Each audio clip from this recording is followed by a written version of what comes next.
राना सनाउल्लाह साहब बल्कि 1970 से राना सनाउल्लाह साहब के हवाले से बात की। मेरे भाई हैं, बड़ा अच्छा मेरा तल्लक है उनसे।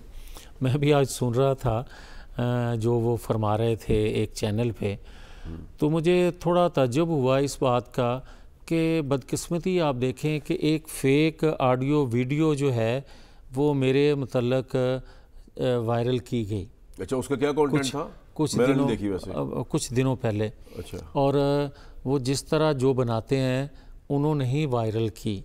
और आज भी जो राना सनाउल्लाह साहब से पहले भी दो लोगों ने, मुस्लिम लीग के दो लोगों ने जो फरमाइशी प्रोग्राम किए, राना साहब ने फरमाइशी प्रोग्राम किया? यस, बिल्कुल, ये फरमाइशी प्रोग्राम है। और राना साहब और ये फरमाइशी प्रोग्राम उन्हीं के कहने पे हुआ है जिनके मुतल्लक मैं कह रहा हूँ कि मेरे पास सबूत हैं।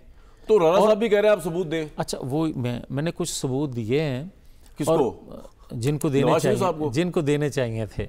अच्छा। और अब मैं अपने हवाले से या अपने इलेक्शन के हवाले से, अपने हल्के के हवाले से बात नहीं करूंगा, मगर जनरल मैं राना सनाउल्लाह साहब की बात जरूर करने लगा हूँ कि देखें, दो चीज़ें हैं। जरा आराम से बात कीजिएगा कि राना सनाउल्लाह साहब वो भी मेरे अजीज़ हैं और उन्होंने आज उसी प्रोग्राम में कहा, मैं जवाब ना देता, मैंने कभी जवाब नहीं दिया अपनी जमात के किसी बंदे के बात का, मगर क्योंकि ये सूबाई सदर भी हैं तो इन्होंने जो बात की कि कम अज़ कम मुझे बताते कि या कि क्या सबूत हैं, किस तरह ये हुआ। 15-20 दिन पहले राना सनाउल्लाह साहब से मेरी पौना घंटा बात हुई है टेलीफोन पे। अच्छा। और मैंने ऑन ओथ कहा कि मेरे पास सबूत भी हैं और मुझे हरवाया गया है, मेरे पे क्रॉस लगाया गया है, ये मेरे पास सबूत हैं।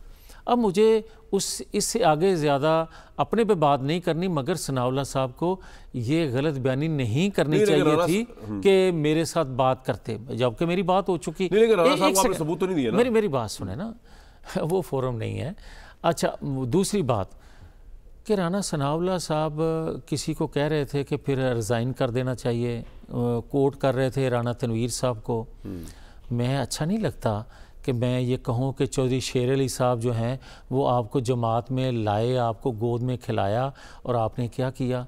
मैं तो ये बात कहने लगा हूँ कि 2018 के जो इंतखाबात थे, जो हम बयानिए पे लड़ रहे थे, जो हम एंटी एक जो वो कहते हैं कि हमें उस पे वोट नहीं इस वजह से पड़ा 2024 में, उस वक्त तो उसी बयानिए पे हम वोट मांग रहे थे। तो फैसलाबाद सारा क्यों हार गया था? फिर आपको जिम्मेदारी कबूल करते हुए, एक सेकंड, अगर मैं प्रेसिडेंट होता डिस्ट्रिक्ट का भी तो मैं रिजाइन करता, लेकिन राना साहब जिम्मेदारी कबूल करता। डिस्ट्रिक्ट सारा हारे, उन्होंने धांधली का इल्जाम नहीं लगाया, उन्होंने ये भी नहीं कहा कि धांधली से हराया गया, और उन्होंने कोई हुकूमती ओहदा नहीं लिया शहबाज शरीफ साहब के कहने के बाद। मेरी बात तो सर, मेरी बात सुन, नहीं मेरी बात मुकम्मल हो लेने दे। अब 2024 आ गया। 2024 में तमाम जगहों फैसलाबाद में हम फिर लूज कर गए। भाई, अगर फेयर फ्री इलेक्शन हुए हैं बकौल आपके, पिक एंड चूज नहीं हुआ, वो मान रहे हैं कि हमारे खिलाफ वेव चल रही थी, पॉपुलैरिटी थी तहरीक इंसाफ की, राना सनाउल्लाह में तो इतने गट से वो मान रहा है। एक सेकंड, अगर मान रहे हैं तो फिर 2018 के या तो नताइज को कबूल करें या 2024 के इंतखाबात को नताइज को दो, लेकिन हमारे लिए तो दोनों एक जैसे हैं। एक पे बयानिया था बकौल उनके, एक पे बयानिया नहीं था। मगर मैं एक चीज़ बता दूं सबको, वो राना साहब हों या कोई और साहब हों, मेरा पहला और आखिरी मुकाम नून लीग है। नहीं, आपको कोई निकालना चाह रहा है? और मेरी बात सुने, और मेरा पहला और आखिरी सियासी इश्क जो है वो नवाज शरीफ है, माशाल्लाह, वहीं रहूँगा, मगर हक बात कहने से बाज नहीं आऊँगा।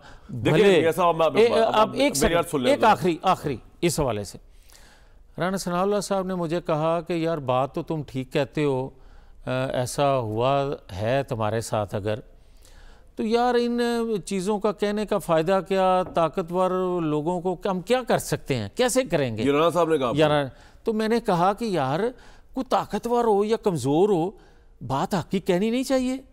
मुझे कोई मार देगा ना मैक्सिमम, तो मैं तो जो हकीकत है बयान करूँगा। और मैं ये भी कह रहा हूँ कि ये जो है ना फरमाइशी प्रोग्राम जो करवा रहे हैं, ये ऑडियो वीडियो वायरल करवा रहे हैं, मुझे सबका इल्म है, मैं नाम बताऊंगा।